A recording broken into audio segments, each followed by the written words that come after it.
আছো মই কিবা উফি হৈছিলে বুলি ভাবিছো এই তালুত উফি হয় জানো কাম বনা সদায় সদায় বহি থাকে আৰু ন বাৰু বালিলৈ জিপাত চিমেণ্টলৈ খেপাত জানো উদাহৰণ চোৱা তোৰ মানুহটো কিন্তু টাইম পাছৰ কাৰণে খুব ধুনীয়া দেই মই টাইম পাছৰ কাৰণে কিয় কৈছে সেই বুজিছে আচলতে কি জানো তোৰ মোৰ লগতে চুলিখিনি থাকিব নালাগিছিল মোৰ মত কিয় কাৰণ খাৰ নথকা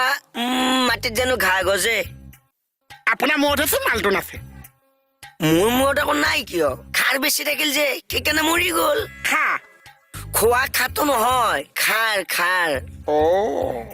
এতিয়া থানালৈ কিয় আহিছে জোৱাইৰ লগত কিবা কথা এটা আছে কেকে থা তাক আকৌ লগ ধৰক এইবাৰ ব্যস্ত হৈ আছে ছাৰৰ লগত হেই মই মাতি দিওঁ বাৰু হ'ব তই মাতিব নালাগে